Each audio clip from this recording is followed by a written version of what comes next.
Quando você contrata o Fernando Diniz, você gera muitas diferenças do trabalho anterior, você tem uma ruptura muito grande, e fazer isso no momento decisivo é algo que eu não recomendaria, que eu não aconselharia um clube a fazer. Contratar o Fernando Diniz para um momento decisivo, eu acho que tem que ser um técnico contratado para montar o time desde o início. E vocês que acompanham aqui sabem que há algum tempo eu falo do Lucas Silva e da importância dele para o time.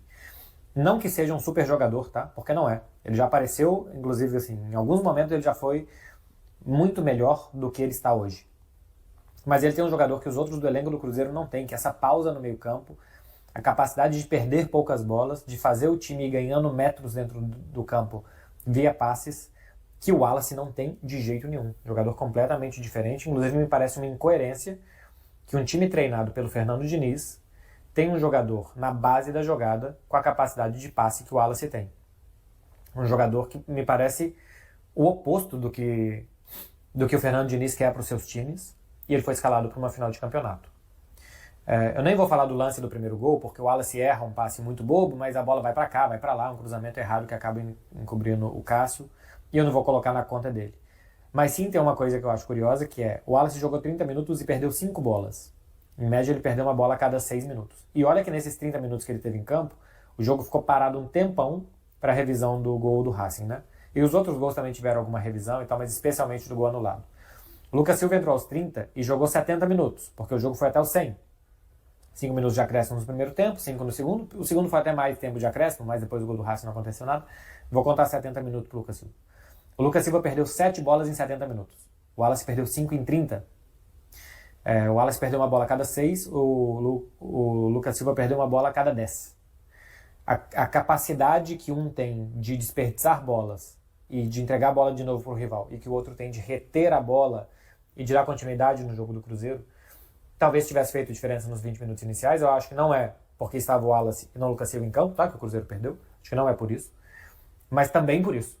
Também pela incapacidade que o Cruzeiro teve de sair jogando, de escapar da pressão do Racing, de ganhar um pouco de metros em campo e de tirar a bola de perto da sua defesa. Também por isso acho que o Cruzeiro perdeu em 20 minutos uma final de campeonato. Além do Wallace, que foi muito mal, o William acertou 66% dos passes. Ou seja, 1 a cada 3 passes o William errou. É um número muito alto para um lateral. Ainda mais para um lateral importante como o William é para o Cruzeiro. O Marlon, para vocês terem ideia, errou 3 passes durante o jogo. O Marlon acertou 41 de 44 passes. Teve um acerto de mais de 90%, e o lateral do outro lado errou 1 a cada 3. Não pode que um jogador de defesa, onde os passes são tão sensíveis, erre tantos passes como errou o William. Ainda tem outro dado desse jogo que é curioso, que é o Verón só tocou na bola 24 vezes, mas quando tocou foi perigoso, deu 3 passes importantes, e o Matheus Pereira tocou bastante na bola, foi o jogador de ataque que mais participou do jogo, mas sem conseguir de novo ser efetivo. Mais uma vez ele não conseguiu achar um passe, uma finalização, tirar algum coelho da cartola, fazer alguma coisa de diferente.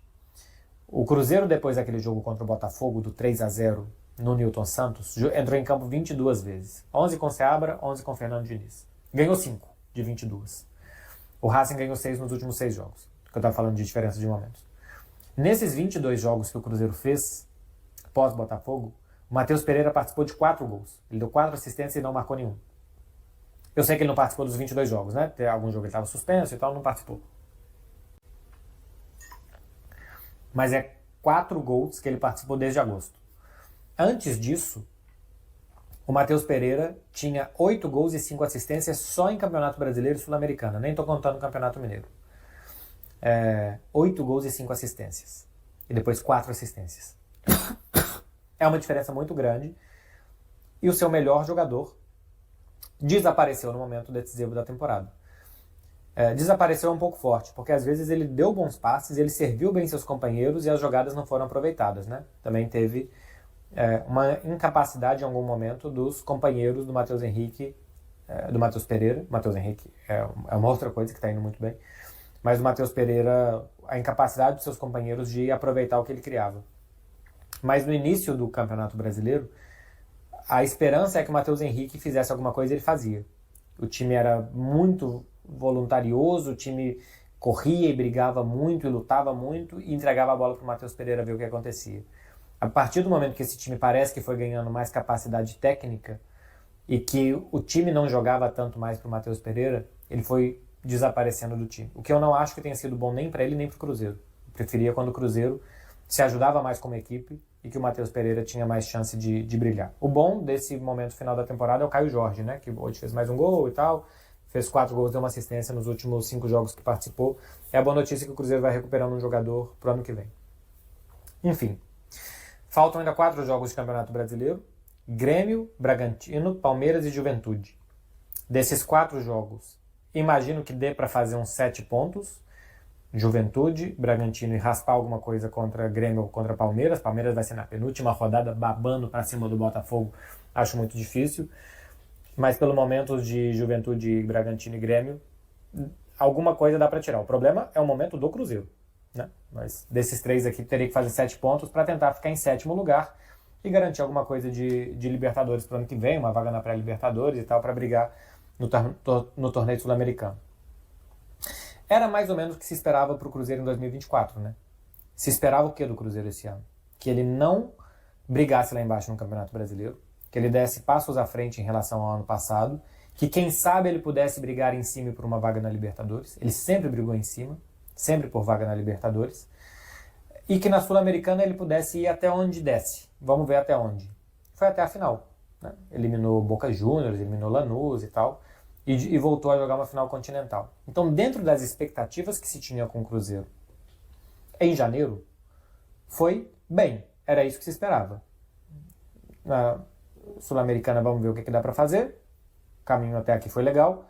No Campeonato Brasileiro, brigar em cima, quem sabe entre os 7, brigou entre os 7. Era o que se esperava. A questão é que durante o ano se gerou uma expectativa de que a coisa poderia ser melhor. Se gastou muito dinheiro, fez contratações e mudança de rumo e mudança de técnico e tal, e não melhorou as coisas. Pelo contrário, né? O Fernando Diniz não melhorou o time do Cruzeiro. Não sei se ele piorou, mas melhorar certamente não. Porque com o Fernando Seabra também, nos últimos 11 jogos do Seabra, o time tinha ganhado 3. E com o Fernando Diniz em 11 jogos ganhou 2. Então, assim, mais ou menos a mesma coisa. Eu concordo com a saída do Fernando Seabra, o time realmente não estava jogando bem. Com a chegada dos reforços, ele não conseguiu fazer o time melhorar. O time estava em queda, e acho que era uma boa mudar o técnico, eu só não acho que era uma boa que fosse o Fernando Diniz. Meio de temporada não é momento de contratar o Fernando Diniz. Especialmente momento decisivo. Momento decisivo da temporada, você não reconstrói a casa, você pinta uma parede, sabe? Você faz o acabamento da casa. E o Fernando Diniz chega e a primeira coisa que ele faz é passar uma betoneira. Não sei se betoneira é utilizado para destruir alguma coisa, mas o que o Fernando Diniz faz normalmente é destruir alguma coisa ou começar alguma coisa do zero. Só que começar alguma coisa do zero em setembro, outubro é muito difícil. Enfim, talvez a expectativa do Cruzeiro no final do ano seja cumprida, mas não que ela foi durante a temporada. E esse clube tem que ter, claro, expectativas maiores, mas ele está vindo do inferno. O Cruzeiro está vindo do inferno. Não é que ele está vindo da Série B. O Cruzeiro foi para o inferno e está voltando. A impressão que daria esse ano é que ele voltaria até mais rápido do que pintava, mas não. Realmente esse processo ainda está em andamento e vai demorar um pouquinho.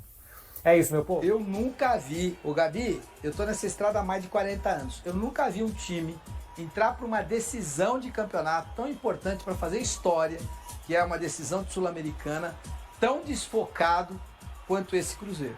É inacreditável que você vai disputar uma decisão de campeonato, que você vai jogar o jogo da sua vida e você entre achando que, sabe, o disco tá na tua rotação 30 rotações por minuto e a do outro tá 180 rotações por minuto. Cara, não pode. Um primeiro tempo bizonho do time do Cruzeiro, ridículo do time do Cruzeiro, irresponsável do time do Cruzeiro, inacreditável do time do Cruzeiro. Não dá para você acreditar que alguém possa entrar para uma decisão com tamanho desfoque. E tá todo mundo dizendo, o Diniz vai enfrentar problema no vestiário porque tirou o Wallace no primeiro tempo. Eu não tenho compromisso com ele. A única decisão certa do Diniz foi tirar o Wallace. O cara errou, fraco, errou, não é o culpado, porque o culpado é o time inteiro desfocado, o culpado é o treinador, o culpado é o grupo inteiro que não soube como jogar um primeiro tempo sabendo que tinha que lutar pelo último prato de comida ali, mas o Wallace foi o que cometeu os 2 erros. Foi. Então, eu não tô com ela, não tô aqui para fazer amigo. Eu não quero saber o que o Wallace pensou, eu tiro e acabou. O Luxemburgo sempre foi assim também, né? De bancar suas decisões e fazer mudanças. Ele bancava, mas depois o Luxemburgo tinha mais composição com jogadores e tal. Eu não teria composição nenhuma com jogador. A situação ficou ruim demais pro Cruzeiro, que perdeu esse título. Alguns entendendo, voltando para esse cenário de grandes disputas, eu ainda vou ficar aqui remoendo esse jogo porque, com sinceridade, o Racing é um time bom? Bom, nada além disso. A questão que fica para mim é, dava pro Cruzeiro fazer uma final muito melhor, né? Aquele começo de jogo, desatenção, zero competitividade, então isso aí eu vou precisar de mais algumas horas. Talvez no Loucos dessa segunda-feira eu já esteja mais racional para falarmos sobre esse momento do time estrelado. Mas vamos lá, porque a luta ela continua. Por falar em luta continua, o Cruzeiro volta aos treinos nesta segunda-feira. Quarta-feira tem um duelo contra o Grêmio no Mineirão. A venda de ingressos está rolando. E esse jogo contra o Grêmio, que será na quarta, 9 horas da noite, ele passou a ter um significado ainda mais importante porque os times abaixo do Cruzeiro já jogaram e o Cruzeiro tem a chance de abrir 3 pontos de vantagem no G7 da Série A do Campeonato Brasileiro. G7 já virou, né? Porque o Flamengo, com a conquista da Copa do Brasil, está ali no meio. Então até o 7º vai para pré-Libertadores.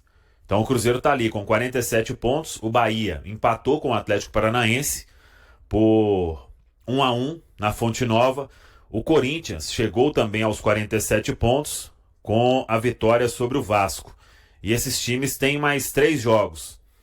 Então o Cruzeiro tem a chance de, com 4 jogos, de abrir uma rodada de frente, abrir 3 pontos e aí pode ir para as últimas rodadas numa situação confortável. O problema é o Cruzeiro vencer os jogos, né? Porque o Cruzeiro tem aí uma dificuldade muito grande já na reta final do Seabra e depois agora com o Fernando Diniz para vencer partidas, né? Então teve a vitória sobre o Lanús com o Diniz e teve a vitória sobre o Criciúma.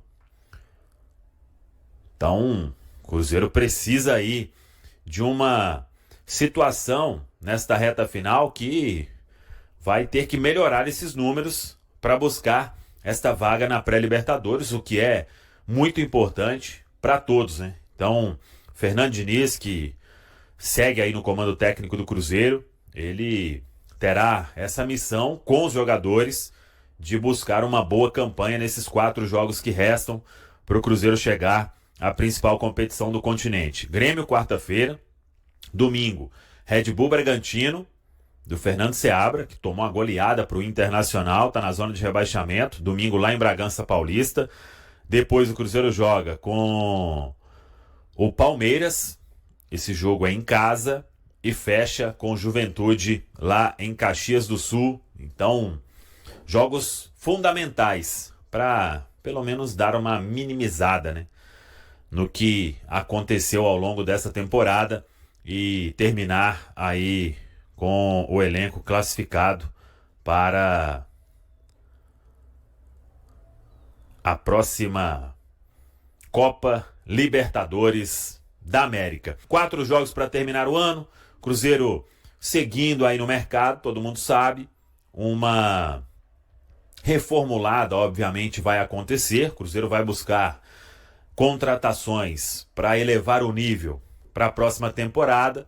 Então, vamos acompanhar porque o mercado ele vai se intensificando para o Cruzeiro e a diretoria trabalhando nestas peças. E o Cruzeiro vai aí tentar um foco grande para ter um ataque mais qualificado para os próximos os próximos anos, né? Começando já em 2025, por isso a diretoria foi atrás de Gabigol.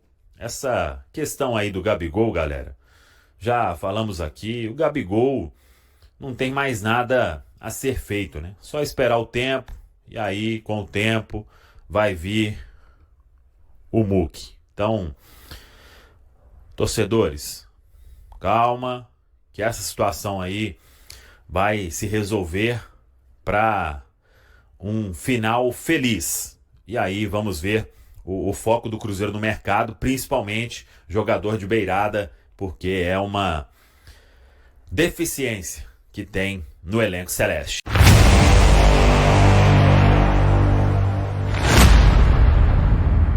Após ser derrotado na final da Sul-Americana pelo Racing, o Cruzeiro precisa manter sua posição no G7 do Brasileirão para garantir uma vaga na Copa Libertadores de 2025. No entanto, teve sorte nos resultados dos jogos que abriram a 35ª rodada do campeonato. O Bahia, que poderia ultrapassar o Cruzeiro na tabela, tropeçou ao empatar em casa por 1-1 com o Atlético Paranaense. Com este resultado, o Bahia e o Cruzeiro têm 47 pontos, mas a equipe de Salvador está atrás nos critérios de desempate. Para se manter no G7, o Cruzeiro precisa vencer o Grêmio na próxima quarta-feira. Além disso, o Corinthians também chegou aos 47 pontos após uma sequência de 5 vitórias consecutivas, tornando-se uma preocupação para o Cruzeiro e o Bahia, que estão em queda de desempenho nas últimas rodadas. E aí, galera? O que acharam? Deixe nos comentários. Não se esqueçam de deixar o like e de se inscreverem no canal e ativar o sininho para receber as notificações. Até mais, Nação Celeste! Vamos pra frente!